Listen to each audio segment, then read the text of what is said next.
Alhamdulillah alladzi bi ni'matihi tatimmus shalihat wassalatu wassalamu ala nabiyyina Muhammadin jaa'a bil huda wal bayyinat wa ala alihi wa ashabihi wa zurriyyatihi wa man tabi'ahum bi ihsanin ila yaumin yujza fihi kullu hasanatin was sayyi'at.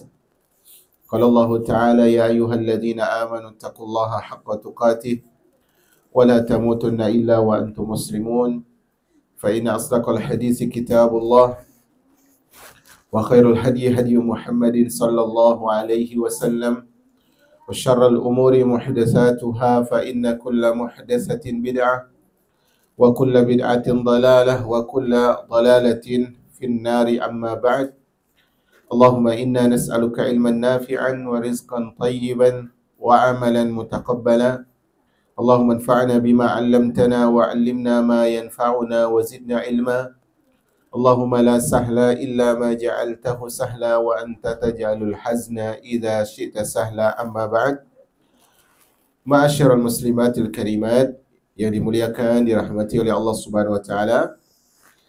Kita lanjutkan pembahasan kita dari kitab Adabud Dunya Waddin yang ditulis oleh Al-Imam Al-Mawardi. Kita masih dalam pembahasan bab adab dunia dengan subtema yaitu hak-hak dalam persaudaraan. Insyaallah hari ini kita baca poin yang ada pada halaman 352 atau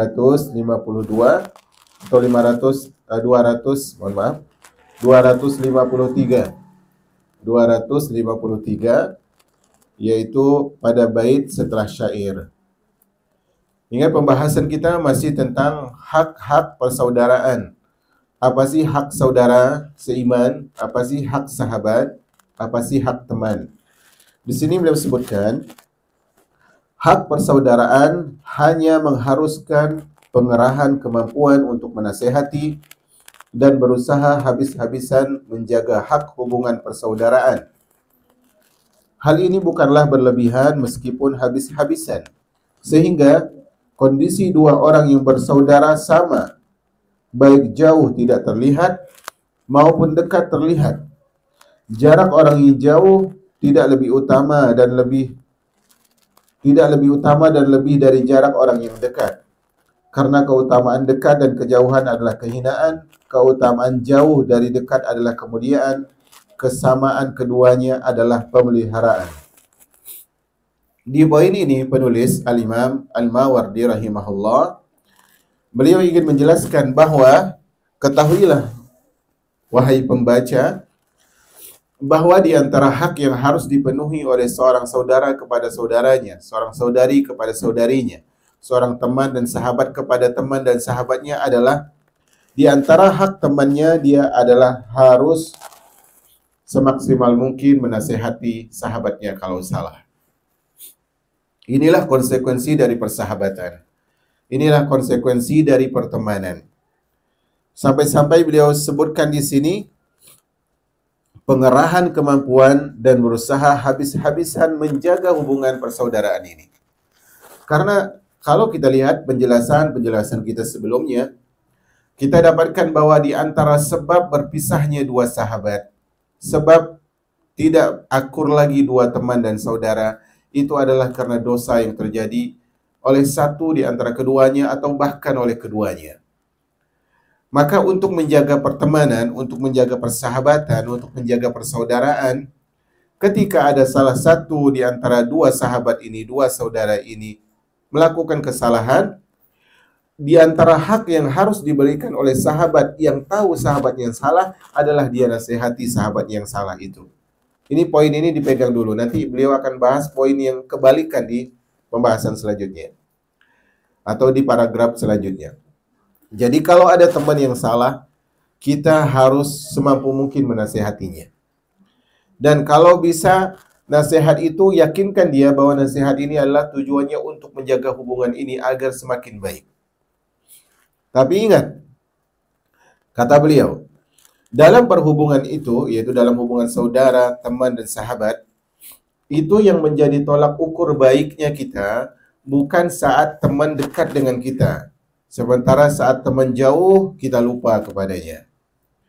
Tapi baiknya persahabatan itu, indahnya pertemanan dan persaudaraan itu adalah ketika dia dekat dengan temannya dan ketika dia jauh dengan temannya sama, dia masih peduli. Bukan ketika dekat dia peduli, ketika jauh dia melupakan. Ini bukan pertemanan yang baik. Makanya tadi beliau sebutkan kesamaan keduanya, yaitu sama sikap kita, sama hubungan kita saat jauh dan dekat dengan dia, itu adalah lebih bisa memelihara pertemanan. Jangan sampai ketika dia dekat dengan kita, kita sanjung dia. Dan ketika dia jauh dari kita, kita hinakan dia. Ketika dia dekat dengan kita, kita berusaha untuk perhatian. Tapi ketika jauh, maka kita melupakan ingatan untuk dirinya. Ini bukanlah hal yang bagus dalam pertemanan. Seorang penyair bersenandung, keikhlasanku kepada saudaraku mengawasiku. Meskipun malam telah sirna, pengawas itu tidak sirna. Dia mengingatkanku tentang mereka baik jauh maupun dekat. Jadi bagi mereka jauh dan dekat itu adalah sama. Aku malu kepada saudaraku jika aku baik kepadanya saat dekat dan berbuat buruk padanya saat dia jauh. Ini poin penting untuk kita perhatikan. Seorang sahabat yang baik, seorang teman yang bagus adalah dia menjaga hak saudaranya di saat dia dekat ataupun dia jauh. Begitu pula kata penulis, hendaknya engkau bersikap proporsional ketika mengunjunginya dan mendatangi saudaramu. Dari pembahasan tadi udah selesai. Ini hak selanjutnya yang harus kita berikan kepada teman kita, kepada sahabat kita, kepada saudara kita. Apa itu? Yaitu kita harus proporsional ketika kita menjenguknya, ketika kita berziarah kepadanya, ketika kita mengunjunginya. Bagaimana proporsional itu? Tidak terlalu jarang dan tidak terlalu sering. Samperin boleh, tapi jangan terlalu sering. Menjaga jarak, memberi waktu boleh, tapi jangan terlalu lama jaraknya. Kenapa? Karena terlalu jarang mengunjungi bisa berarti meninggalkan. Terlalu banyak mengunjungi bisa menyebabkan kedosanan. Kita datang terus ke rumah dia, bosan dia. Kita samperin terus, bosan. Tapi kalau lama sekali tidak dikunjungi, persahabatan, persaudaraan, pertemanan akan pudar. Maka disinilah perlunya jalan yang tengah. Ya, khairul umuri awsatuha. Sebaik-baik perkara adalah perkara yang paling pertengahan. Makanya Nabi SAW bersabda kepada Abu Hurairah radhiyallahu anhu, kata Nabi SAW dalam hadis yang hasan, yang Nabi SAW sabdakan kepada Abu Hurairah radhiyallahu anhu, kata Nabi, ya Abu Hurairah, zur ghibban tazdad hubban. Wahai Abu Hurairah, kunjungilah temanmu atau saudaramu dengan berselang hari. Artinya nggak tiap hari, nggak tiap waktu, nggak tiap pekan. Ada waktu-waktu khusus. Maka dengan itu cintamu akan semakin bertambah. Jadi kalau ibarat pohon, kalau setiap jam disiram, akan rusak. Tapi kalau sama sekali tidak disiram, juga akan rusak. Maka ada waktu-waktu di situ kita perhatikan, kita mengunjunginya. Ada waktu-waktu di situ kita tidak mengunjunginya. Labid bersyair, berhentilah mengunjunginya setiap hari. Jika terlalu sering kau bisa membosankan orang yang kau kunjungi. Kemudian penyair lain bersenandung, janganlah mengunjungi temanmu, jarangilah mengunjungi temanmu, jangan terlalu meninggalkannya, karena dia bisa sangat meninggalkanmu. Teman yang terlalu sering mengunjungi bisa membuat temanmu bosan karena kunjungannya. Sehingga setelah dia lama merasa senang berada di tempatnya, dia akan merasa berat di tempat itu. Jika seorang lalai menjaga dirinya, maka dia akan diremehkan dan perhatiannya dinilai kurang. Jadi teman kita dalam ayat syair ini ingin dijelaskan bahwa teman kita kalau dikunjungi dia pasti bahagia, pasti bahagia. Tapi kalau terlalu lama atau terlalu sering, maka yang tadi bahagia akan berubah menjadi rasa yang tidak bahagia lagi. Akan menjadi hal yang tidak enak, akan menjadi hal yang berubah ronanya dan berubah rasanya. Hal ini perlu diperhatikan. Tadi kita peduli sama dia, iya, makanya kita kunjungi dia. Tetapi kepedulian ini harus melakukan tahap saatan-saatan, sesaat demi sesaat. Ya, sesaat demi sesaat. Ibarat makanan pun, misalnya orang goreng telur misalnya. Dia kalau ketika dia goreng telur, dia aduk terus, apa yang akan terjadi? Rusak, hancur. Tapi kalau dia biarkan begitu saja, mungkin akan menempel di kualinya dan sebagainya.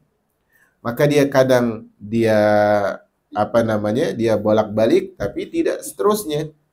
Maka ini untuk menjaga pertemanan ini penting. Ya, ya Aba Hurairah, zur ghibban tazdad hubban. Wahai Abu Hurairah, kunjungilah dengan waktu yang berselang-seling, artinya kadang mengunjungi, kadang tidak, ada waktu di sana dikasih jeda, kemudian nanti kunjungi lagi. Tujuannya apa? Tazdad hubban, agar cinta dan kasih itu bertambah.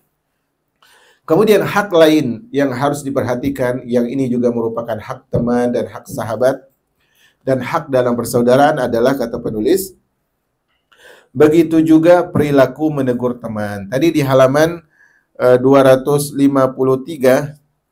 kita jelaskan di awal apa? Kalau teman salah harus ditegur. Teman yang salah harus diingatkan, harus dinasihati. Nah, poin itu dikawal dengan poin ini. Kata beliau, begitu juga perihal menegur teman, terlalu sering menegur bisa menjadi sebab putusnya pertemanan. Menyampingkan seluruh teguran merupakan bukti kurang perhatian terhadap kondisi teman. Tadi kita katakan bahwa apa? Kalau dia salah harus kita tegur. Tapi ingat, kalau dia salah kita tegur terus. Tadi kan salah kan? Jangan lupa loh, tadi salah. Jangan ulangi lagi. Ingat loh ya yang tadi ya. Gitu. Ini akan menjadikan pertemanan itu putus. Tapi kalau setiap kesalahannya dicuekin, karena nanti akan ada sikap pertengahan juga. Kalau semua kesalahannya dicuekin, ini juga berarti, apa kata beliau tadi? Mengurangi dan mengenyampingkan perhatian. Tanda kita tidak perhatian padanya. Orang yang perhatian ketika dia melihat pakaian saudarinya atau saudaranya sobek, dia akan katakan itu sobek. Nanti dijahit ya. Atau dia tutup sementara, kemudian dia ingatkan ini sobek loh, jangan sampai dilihat orang. Nah, begitulah persahabatan. Ya, jangan diungkit lagi, oh kemarin sobek kan, saya yang tutup. Nah, ini bahaya dalam pertemanan. Makanya ada jarak. Makanya ketika para sahabat diminta oleh para tabi'in untuk dinasehati setiap saat, apa kata para sahabat? Dulu Nabi SAW memberikan nasihat kepada kami berselang waktu karena takut kami bosan. Orang kalau dinasehati terus, walaupun dia tahu dia salah, dia akan bosan. Karena jiwa tersebut tidak suka untuk disalahkan, jiwa itu tidak suka untuk digurui. Tapi ingat, bagaimanapun ketika dia salah, dia teman saya punya kewajiban untuk menasehatinya dan dia punya hak untuk saya tunaikan. Maka dia harus pilih. Di sini mungkin dia tidak tegur dulu, di saat tertentu nanti dia tegur. Penulis mengatakan, seorang ahli berkata, sebab permusuhan adalah kurangnya perhatian. Sebab dari permusuhan adalah kurangnya perhatian. Ini poin yang paling penting. Kenapa tiba-tiba terjadi pertikaian, terjadi saling membelakangi, terjadi saling tidak peduli. Maka ini adalah sebabnya adalah diantaranya karena dia kurang peduli dalam persahabatan tersebut. Kemudian Al-Imam Al-Mawardi mengatakan, seimbanglah antara kondisi menegur dan kondisi membiarkan. Dia salah, kita tegur, iya. Tapi terkadang kita harus menunda untuk menegur. Tujuannya apa? Sehingga engkau bisa senang dengan mengabaikannya dan mengevaluasinya dengan cara menegurnya. Karena kalau dia salah, langsung ditegur, otomatis itu kita tidak akan berpikir cara hikmah menegur itu gimana.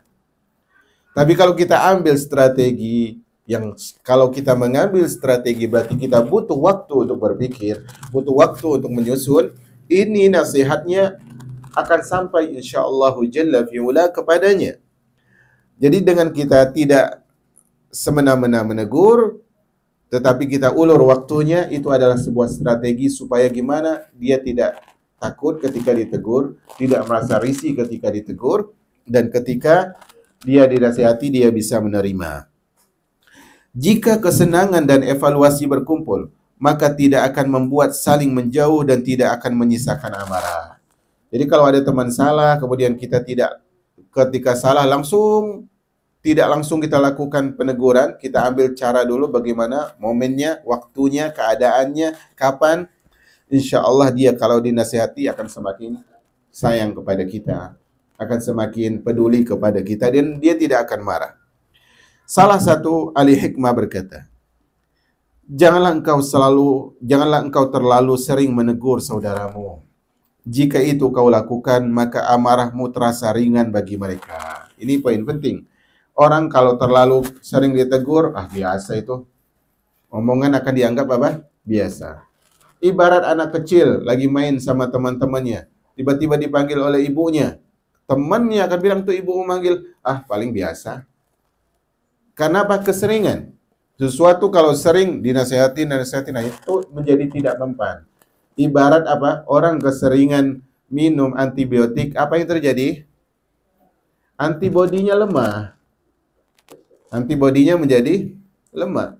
Orang kalau terlalu sering ditekan terus dengan nasihat tanpa peduli jeda dan waktu dan kondisi, maka dia akan merasakan nasihat itu seperti omongan belaka. Penyair lain menyatakan, larangilah apa kata beliau di sini? Di mana tadi kita sampai? Mansur ya. Mansur An-Namari bersenandung, jarangilah menegur orang yang kau ragukan kasih sayangnya. Kasih sayang tidak bisa diperoleh dengan teguran. Ini penting ya. Jadi kita harus jarang-jarang menegur. Dia salah, iya dia salah. Tapi bukankah kita ingin teguran ini bermanfaat? Kalau kita asal menegur bukankah dia menjauh, maka kapan teguran itu akan menjadi bermanfaat? Ya, tetapi tetap ya jiwa yang ditegur, ini bukan berarti orang yang ditegur menyalahkan. Tuh tadi pelajarannya kayak gini. Bukan kayak gitu juga. Tidak seperti itu juga. Karena jiwa yang kata Nabi SAW, innal mu'min khuliqa mufattanan tawwaban nasiya idza dzukira zakar. Orang beriman itu tercipta dalam keadaan selalu difitnah, selalu penuh ujian. Tapi kemudian dia bertaubat. Tapi setelah taubat dia lupa lagi, dia lalai lagi, dia salah lagi. Tapi orang beriman, kata Nabi, idza dzukira zakar. Kalau dia diingatkan, dia akan ingat. Nah ini penting untuk kita ambil perhatian bersama. Bashar bin Burud bersyair yang dalam artinya, jika engkau menegur temanmu dalam segala urusannya, maka engkau tidak akan bertemu dengan orang yang tidak engkau tegur. Karena apa-apa pun langsung ditegur. Dia bukanlah malaikat. Seandainya malaikat turun di tengah kita pun mungkin kita akan mengatakan, kenapa sih engkau harus terbang ke sana? Kenapa enggak sini aja? Manusia akan terus mencari salah. Jika engkau selalu tidak minum karena air itu ada kotoran sedikit, maka engkau tetap haus. Manusia mana yang minumannya selalu bersih? Hiduplah sendirian atau hubungilah saudaramu, karena dia berbuat dosa satu kali atau meninggalkannya. Artinya engkau punya pilihan. Engkau tinggalkan orang lain tanpa bersahabat, atau engkau bersahabatlah. Tapi ingat, ketika temanmu ini berdosa di saat ini, di kala tertentu dia pasti tidak berbuat dosa. Nah ini penting. Ini hak di antara hak dalam persaudaraan. Kemudian hak yang selanjutnya. Kata beliau, kemudian di antara hak saudara adalah engkau mengampuni kesalahannya. Engkau memaafi kesalahannya. Engkau menutupi keterpelesetannya. Kalau dia keliru, engkau tutupi aibnya. Karena orang yang mengharap saudaranya yang bebas dari kesalahan dan selamat dari keterpelesetan, maka dia telah mengharapkan sesuatu yang sangat sulit dan mengusulkan sifat yang melemahkan. Kita berteman dengan si A, kita berteman dengan si Z, kita berteman dengan si X.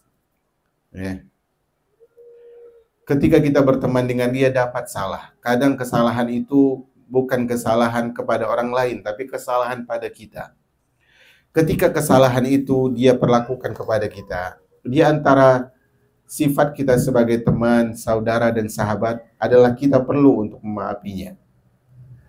Dan kalau ada aib yang itu memalukan dia, maka asalnya kita tutup, ma'asyiral ummah. Kalau kita mensyaratkan teman kita harus bebas dari kesalahan, harus selamat dari aib, maka ini perkara yang sangat melemahkan fisik kita. Mungkin sampai langit jatuh, sampai bumi terbelah, kita tak akan mampu menemukan hal itu. Maka kalau dia ada salah kepada kita terapkan poin-poin sebelumnya, tadi kita tegur, kemudian kita kunjungi, kemudian jangan terlalu sering dan sebagainya, tapi juga kita perlu memaafkan dia. Jangan semua kesalahannya dibalas. Nanti beliau akan sebutkan yang endingnya juga adalah yang jelas memaafkan itu lebih bagus. Para ahli hikmah berkata, kata orang ahli hikmah, kata mereka apa? Di sini disebutkan, ayu alimin la yahfu. Alim mana yang tak pernah salah? Orang berilmu adalah orang yang takut kepada Allah asalnya dengan ilmunya. Orang berilmu dia mengetahui yang ini benar, yang itu salah. Tapi alim mana yang tidak salah? Bukankah ketika dia menjadi seorang alim, dia menjadi seorang ulama, dia menjadi seorang ustadz, dia menjadi seorang ustazah, dia menjadi pembimbing, bukankah dia tidak keluar dari status manusianya?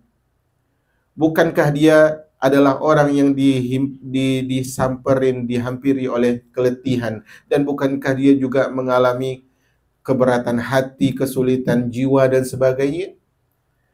Alim mana yang tidak salah? Kemudian kata beliau, wa ayyu sarimin la yanbu. Pedang mana yang tidak pernah tumpul? Pedang itu tajam, iya. Apakah dia akan tajam selamanya? Tidak. Teman kita itu mungkin cerdas, tapi apakah dalam semua perkara dia bisa menjawab? Tidak mampu. Kemudian kata beliau, wa ayyu jawadin la yakbur. Kuda mana yang tidak pernah terhunyung-hunyung? Kuda mana yang tidak capek kalau berlari? Kuda mana yang tidak letih? Jadi kalau kita menuntut bahwa orang alim tidak pernah salah, menuntut pedang tidak pernah tumpul, menuntut kuda itu berlari tanpa capek, maka hal ini tidak akan kita dapatkan sampai ajal menjemput kita. Maafkan kesalahannya, dan memaafkan itu sifat orang yang bertakwa. Tegur kesalahannya, maafkan kesalahannya, kemudian sampaikan kepada dia bahwa hal ini tidak benar, tapi saya berusaha untuk memaklumi, dan semoga sama-sama kita menutup aib. Ini penting dalam persahabatan.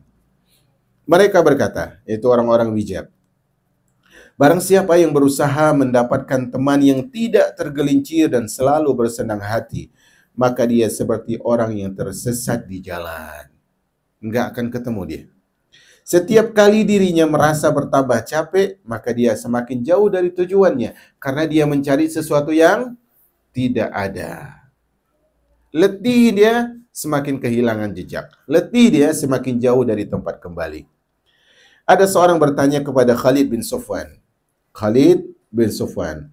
Orang itu bertanya, ayu ikhwanuka ahabbu ilaik. Dia bertanya, siapakah saudaramu, temanmu, sahabatmu yang paling kau cintai? Maka Khalid bin Sufyan atau Khalid bin Sufwan menjawab, man ghafara zalali wa qata'a ilali wa ballaghani amali. Temanku, sahabatku, dan saudaraku yang paling kucintai adalah, pertama, orang yang mengampuni ketergelinciranku. Kalau aku salah, dia maafkan. Kalau aku keliru, dia ampuni diriku. Kemudian sifat yang keduanya apa? Wa qata'a ilali. Kalau aku terluka, dia obati. Kalau aku nampak aibnya, dia tutup. Supaya luka ini tidak semakin bahaya. Ibaratnya luka ini adalah aib. Kalau ternyata aib ini tidak ditutup, maka mungkin akan infeksi, akan tersebar kemana-mana, menjalar, maka dia tutup aibku. Kemudian kata beliau apa? Wa ballaghani amali. Dan dia sampaikanku pada harapanku. Aku ingin ke surga, dia bantu. Aku ingin istiqamah dalam majelis ilmu dan dalam hidayah ini, dia dukung, dia sokong, dan sebagainya. Ini teman-teman yang ideal di dalam hubungan kita. Ma'asyiral muslimat, perjalanan menuju Allah Subhanahu wa taala meletihkan. Perjalanan menuju Allah Subhanahu wa taala tidak mudah. Perjalanan menuju Allah Subhanahu wa taala kadang dialihkan oleh sempitnya rizki, oleh sakitnya keluarga, oleh caci dan maki, oleh keluarga yang tidak peduli, oleh teman yang menjauhi, oleh sikap orang yang seakan-akan menganggap kita tidak pernah ada. Sulit. Tapi ingat, di antara semua manusia itu pasti ada orang yang mampu menjadikan kita bahagia di tengah linangan air mata, menjadikan kita syahdu di saat kolbu terasa pilu, menjadikan jiwa yang tadi bergetar menjadi orang yang memiliki sifat sabar. Cari teman-teman seperti ini, ma'asyarul ummah.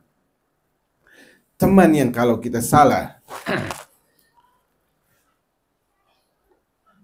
yang ingin mereka sampaikan kepada kita bahwa kesalahan kita ini ada efek buruknya, bukan dia lihat pada kesalahan kita. Sehingga kalau kita salah, dia tunjukkan kita kepada jalan yang bisa menyelamatkan kita. Salah satu penyair bersenandung yang artinya, setiap kali aku memeriksa kepercayaan saudaraku, maka aku menyesali akibat pemeriksaan itu. Maksudnya gini. Kita punya teman, kita punya sahabat, kita punya saudara. Terkadang terbesit kita, entah itu memang watak jiwa kita, entah itu karena bisikan dan rayuan syaitan, atau mungkin karena provokasi dari orang-orang luar. Akhirnya kita tadi punya teman, saudara, dan sahabat, kita mulai cek temanku ini amanah enggak ya? Temanku ini enggak ya? Temanku ini itu enggak ya? Padahal sebelumnya hubungannya baik-baik saja. Setelah kita cek apa? Namanya juga dicek, pasti dapat salahnya. Kalau tadi hubungan kita baik, kalau tadi hubungan kita apik, kalau tadi persaudaraan kita terasa cantik, maka saat itu bertahanlah dengan itu, jangan cari periksa. Karena kalau diaudit teman kita ini pasti ada salahnya. Nah, tapi bukan begitu yang diinginkan. Makanya penyair ini mengatakan, setiap kali aku memeriksa kepercayaan saudaraku, maka aku menyesal. Kenapa? Karena aku dapatkan dia pasti pernah berkhianat. Maka kita kembali kepada lembaran-lembaran sebelumnya dari kitab ini. Apa? Janganlah kebaikannya yang banyak menjadikan kita, janganlah kesalahannya yang sedikit menjadikan kita lupa terhadap kebaikan yang sangat banyak. Kata Al-Imam Al-Mawardi, penulis kitab ini, kata beliau, aku menyandungkan syair yang diucapkan oleh Al-Imam Asy-Syafi'i dari riwayat Ar-Rabi yang artinya, apa kata Imam Syafi'i? Aku mencintai para saudara yang mematuhiku dan setiap yang memejamkan mata dari ketersandunganku. Artinya aku mencintai saudaraku yang mereka menuruti keinginanku dalam kebaikan, dan kalau aku salah mereka tutup aibnya. Dia menyetujuiku dalam semua urusan yang aku inginkan dan menjagaku, baik aku hidup maupun setelah aku mati. Dia tidak peduli orang ini sudah wafat atau masih hidup, tetap dijaga kehormatannya. Siapa yang bisa memberikanku teman seperti itu? Semoga aku mendapatkannya. Jika dapat, aku akan membagikan hartaku, yaitu kebaikan-kebaikanku. Aku memeriksa para saudaraku, meskipun mereka banyak, orang-orang yang terpercaya jumlahnya adalah sangat sedikit. Jadi patokannya gini saja. Kalau kita punya teman, punya saudara, punya sahabat, yang saat ini kita baik dengan dia, dia pun baik dengan kita, jangan karena desas-desus orang lain menghadirkan apa? Kecurigaan, akhirnya kita periksa dia. Ini akan memutuskan hubungan, ma'asyiral ummah. Sa'lab bersenandung, jika engkau tidak bersedia payung sebelum hujan, maka telapak tanganmu setelah hujan turun. Artinya apa? Kalau kita tidak antisipasi di awal, maka kemudian apa? Kita akan basah di kemudian hari saat hujan itu turun. Artinya kalau kita tidak jaga di awal pertemanan ini, maka di sana ketika turun badai fitnah dalam persahabatan, maka kita cuma punya dua tangan untuk menutupi persahabatan tersebut. Dan itu tidak bisa menyelamatkan dia dari basah. Tidak menemukan tempat memegang. Jika engkau tidak membiarkan saudaramu bersama kesalahan, jika dia bersalah, maka kalian dikhawatirkan akan berpisah. Maksud bait ini apa? Kalau kita tidak memaklumi kesalahan teman kita, kekeliruan sahabat dan saudara kita, Maka kalau sekali aja dia salah, langsung kita katakan, tuh kan Anda salah, lo gue N. Karena tadi kita punya patokan apa? Nggak boleh salah. Nah ini penting. Karena kalau udah salah berarti habis. Kan syaratnya nggak boleh salah. Kalau salah berarti selesai. Nah ini bahaya. Kalau semua seperti ini, maka hidup kita dalam kehinaan, jemaah. Saya selalu katakan kepada teman-teman bahwasanya jangan pernah kita merasa bisa hidup sendiri. Bukankah ketika kita jatuh kemudian ada orang menjulurkan tangan membantu kita bangun, itu pun terasa berat untuk mengangkat tubuh? Bagaimana kalau tidak ada yang menjulurkan tangannya? Bagaimana jika tidak ada yang peduli? Maka sahabat-sahabat seperti ini, yang mereka ahlu sunnah wal jamaah, punya tujuan surga Allah, punya harapan istiqamah, dan mereka berharap tujuan ini berakhir ketika kaki menginjak jannah.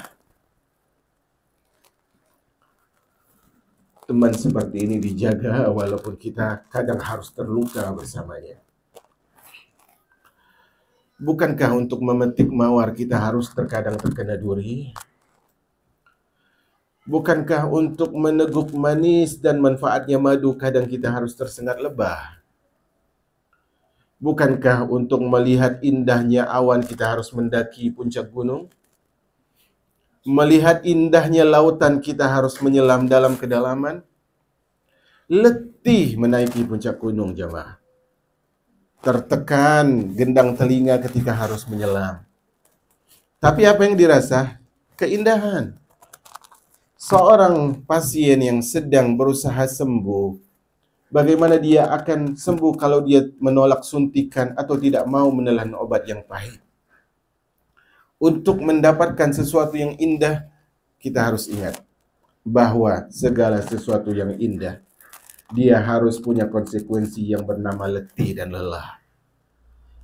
Kalau kita ingin mendapatkan sesuatu yang membuat hati kita, membuat jiwa kita menjadi senang, maka kita harus pandai-pandai menghibur jiwa saat jiwa kita dilanggar haknya oleh teman yang ada di sekitar kita.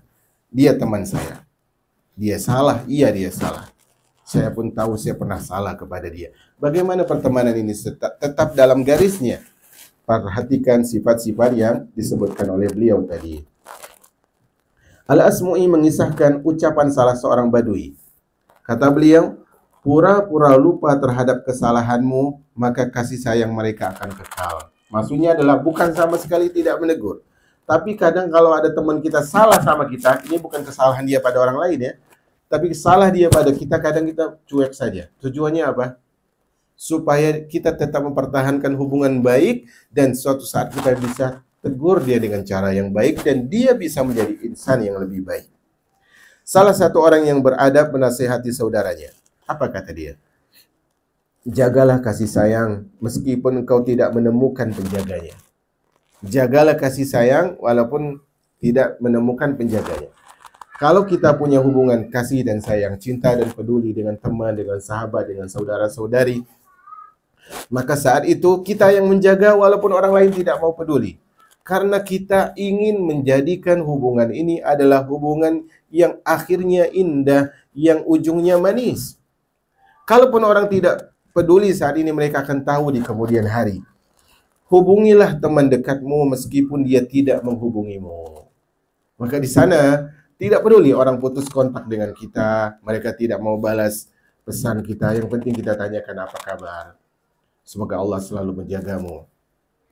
Berat hati ketika pesan tidak terjawab, namun lebih berat hati ketika saya tidak menghubungi Anda lagi. Sentuh kalbunya, sentuh hatinya. Memang tidak semua yang dari hati sampai kepada hati, tapi setiap yang dari hati pasti akan dipikirkan. Hal ini penting untuk kita perjuangkan. Jadi ma'asyarul ummah yang dirahmati oleh Allah Subhanahu wa taala, ingat di dalam persahabatan itu terkadang ada masalah karena memang Allah Subhanahu wa taala tidak pernah menjamin hidup ini tanpa masalah. Tapi Allah menjamin dalam masalah ada kemudahan dan ada kemudahan. Fa inna ma'al usri yusran. Inna ma'al usri yusran. Dan kata Umar bin Khattab, nggak akan menang satu kesulitan lawan dua kemudahan. Kemudian seorang laki-laki dari Iyad bersenandung untuk Yazid bin Muhallab. Dia mengatakan, jika engkau tidak memaafkan kesalahan saudaramu, maka besok engkau tidak akan memaafkan kesalahanku. Bagaimana bisa orang yang jauh akan memberikanmu harapan untuk kemanfaatannya jika kebaikanmu tidak bisa menggapai tuanmu? Aku menganiaya saudaraku karena aku telah membebaninya melebihi kemampuannya. Bukankah perilaku tidak lain adalah naluri? Jadi termasuk kesalahan, termasuk sifat zalim kita kepada teman dan sahabat kita adalah ketika kita minta dia untuk tidak buat salah. Untuk dia tidak pernah salah, Anda kalau berteman dengan saya ada syarat. Pertama, pinjam dulu 100. Ya, agar hubungan mulus. Kedua, Anda nggak boleh salah. Ini aniaya kepadanya. Karena hal ini kalau dipatrikan kepada kita, kalau disyaratkan untuk kita, kita tidak mampu. Jadi benar sekali apa kata beliau tadi, aku menganiaya saudaraku karena aku telah membebaninya melebihi kemampuannya. Dia seorang manusia, dia tidak bisa terbang kepada kita, dia hanya bisa berjalan kaki. Maka ketika dia lama, kok lama? Kita harus pahami dan sebagainya. Kemudian Abu Mas'ud yang merupakan sekretaris dari Ar-Radi berkata, Ar-Radi ini orang yang bijak. Dia berkata, kami berada di majelisnya Radi. Lalu ada orang yang mengadukan saudaranya. Orang ada si fulan datang di tengah-tengah majelis itu mengatakan, si anu begini-begini. Maka Ar-Radi menyandungkan syair. Apa kata dia yang artinya? Maafkanlah dosa saudara-saudaramu, tutupilah dan pejamkan matamu terhadap aibnya. Bersabarlah atas kebohongan orang bodoh dan pinangan zaman. Jangan jawab orang bodoh itu sebagai karunia darimu. Pasrahkanlah penganiayaannya kepada Dia yang Maha menghitung, yaitu Allah. Ketahuilah, lapang dada ketika marah itu lebih baik daripada melampiaskan. Ini yang kita sebutkan tadi. Membalas itu tidak memuaskan, jamaah. Membalas itu tidak akan memuaskan. Kalau Anda balas, pasti nanti akan, kemudian ketika dia biasa saja, Anda akan mengatakan, andai saya balas lebih serius. Tidak akan sama sekali. Yang bisa melegakan hati, melapangkan jiwa, mendatangkan pahala itu adalah memaafkan. Dan memaafkan ini sifat siapa? Sifat Nabi SAW. Bukankah kita meneladani beliau alaihi salatu wassalam? Jemaah, hidup ini penuh musibah. Ya, kata para ulama apa? Kalaulah bukan karena musibah dunia, maka kita akan kembali ke akhirat dalam keadaan rugi. Kenapa begitu?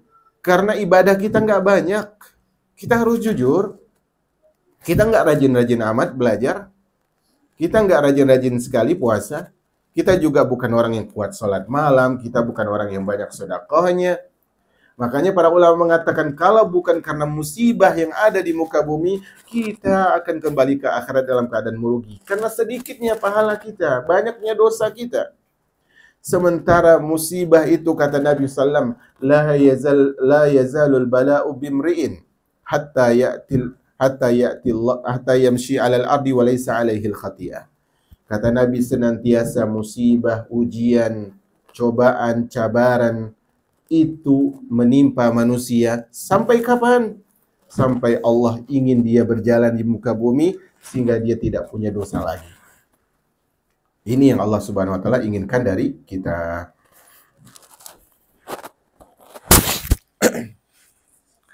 Kemudian ini ada kisah yang bagus. Kisah ini pernah saya baca dulu ketika SMP dan ternyata saya dapatkan lagi. Dikisahkan dari putri Abdullah bin Mu'ti, dia berkata kepada suaminya. Ini seorang istri berkata kepada suaminya, nama suaminya Talhah bin Abdurrahman bin Auf Az-Zuhri. Apa kata istrinya? Orang Quraisy paling dermawan, apa namanya, Tolhah bin Abdurrahman Az-Zuhri ini orang Quraisy yang paling dermawan. Jadi dia setiap ada harta dia kasih orang datang. Kemudian apa kata istrinya? Aku tidak pernah melihat orang yang lebih tercela dibandingkan teman-temanmu itu. Aku tidak pernah mendapatkan orang yang lebih tercela dibandingkan saudaramu itu. Ini kata siapa? Kata istrinya. Apa kata suaminya ini, Tolhah? Dia menjawab, diam. Jangan bilang begitu. Kenapa engkau bilang demikian? Istrinya kasih alasan. Kata istrinya, aku melihat jika engkau kaya, maka mereka selalu bersamamu. Tapi jika engkau miskin, mereka meninggalkanmu. Ini kata istrinya berarti mereka orang tercela. Kalau kaya datang, kalau miskin kita ditinggalin. Apa kata suaminya? Perhatikan sifat orang yang mulia. Kita jauh dari sifat ini, jemaah. Apa kata suaminya? Suaminya menjawab, itu demi Allah adalah kemuliaan mereka. Mereka bukan orang jahat, bukan orang hina. Justru datangnya mereka saat kita punya, perginya mereka saat kita tidak punya, itu menandakan mereka orang mulia. Kenapa? Karena mereka mendatangi kita ketika kita mampu menolong mereka. Mereka meninggalkan kita ketika kita tidak mampu menolong mereka. Paham ya maksudnya ya? Ya, berarti mereka orang bagus dong. Mereka tahu nih kita lagi nggak bisa ngasih, mereka nggak datang. Sementara ketika kita sedang kaya, sedang-sedang mereka datang. Berarti mereka orang yang mulia. Padahal sebenarnya orang seperti itu tadi orang mulia atau tidak? Tidak. Tapi pembahasan kita dalam bab ini apa? Berusaha memberi uzur. Kata sebagian salaf, wala tazunanna bi kalimatin kharajat min ahikal muslim su'an wa anta tajid lahu fil khairi mahmalah. Janganlah engkau mengira, membawa ucapan saudaramu itu ke arah buruk, padahal engkau bisa mentafsirkan dengan tafsiran yang baik. Ini orang-orang teladan kita jemaah, yang kita diperintahkan untuk meneladani mereka. Sifat mereka seperti ini. Apa kata penulis tentang kisah ini? Perhatikanlah bagaimana sebab kedermawanannya, yaitu Tolhah bin Abdurrahman Az-Zuhri. Dia bisa membalikkan persepsi demikian rupa. Tadi jelas mereka itu orang buruk, tapi dia bisa balikkan penilaiannya. Hingga dia menjadikan kejelekan perbuatan mereka sebagai kebaikan dan pengkhianatan mereka yang sangat jelas sebagai penunaian hak. Ini adalah kedermawanan murni dan saripati keutamaan. Inilah hakikat jiwa yang besar, jemaah. Ini adalah hakikat jiwa yang patut untuk dicontoh dan diteladani. Kemudian, salah satu penyair bersenandung yang artinya, jika kesalahan tampak dari saudaramu, maka usahakanlah untuk memaafkan kesalahannya. Aku menyukai pemuda yang pendengarannya menafikan ucapan buruk, seakan-akan pendengarannya tuli terhadap semua ucapan buruk. Aku menyukai pemuda yang isi dadanya bersih, tidak membuka luka, tidak mencegah kebaikan, dan tidak berkata jorok atau kotor. Ini jiwa-jiwa yang bersih. Semoga Allah Subhanahu wa taala berikan kepada kita hati yang bersih. Semoga Allah Subhanahu wa taala berikan kepada kita hati yang bersih. Ada dua hal yang menjadi motif untuk membalik perspektif tersebut. Pertama adalah, kok bisa si Tolhah bin Abdurrahman tadi menilai orang yang salah dengan cara yang baik? Ada dua cara. Pertama adalah pura-pura lalai. Seakan-akan nggak tahu aja itu. Seakan-akan nggak sadar bahwa mereka buat salah. Sikap ini berasal dari kecerdasan. Jadi orang cerdas itu kadang cuek, tidak semua perkara dia ladenin. Itu orang cerdas.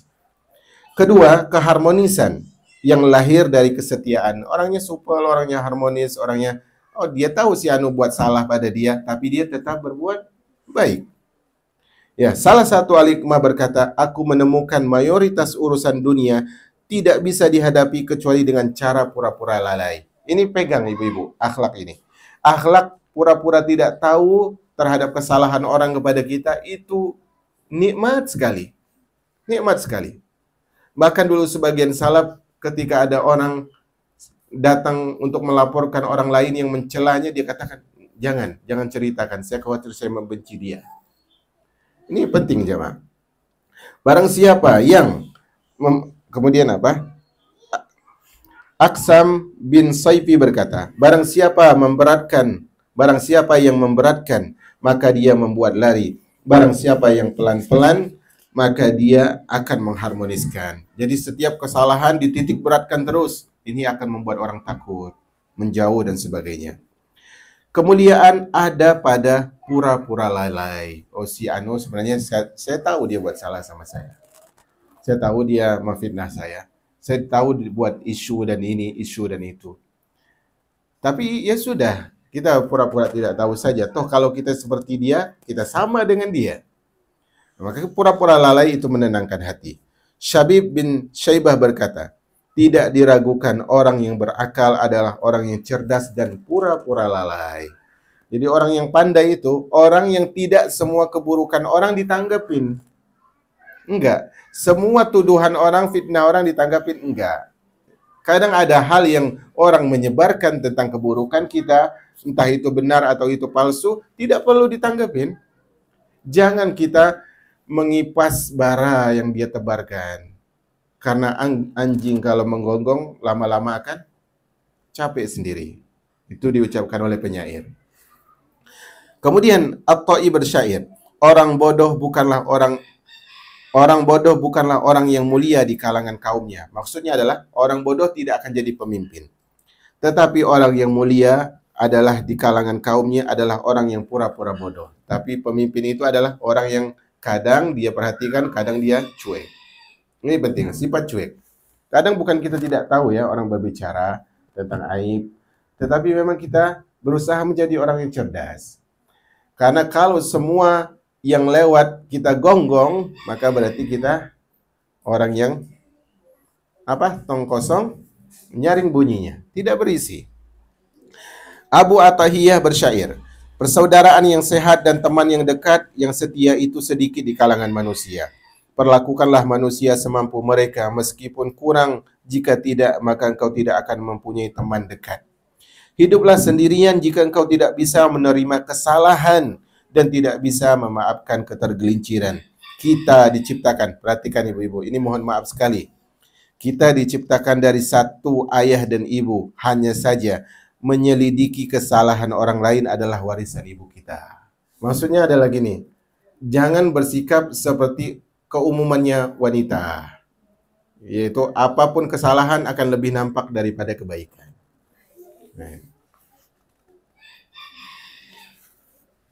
Subhanallah, udah jam sekian ya. Saya kira tidak akan memberatkan ibu-ibu. Saya cukupkan sini saja. Semoga Allah Subhanahu wa taala berikan taufik. Sebenarnya ini pelajarannya nanggung, tapi semoga tidak masalah. Insyaallah kita lanjutkan di pekan depan. Wallahu a'lam bishawab. Wassallallahu ala nabiyyina Muhammad walhamdulillahi rabbil alamin.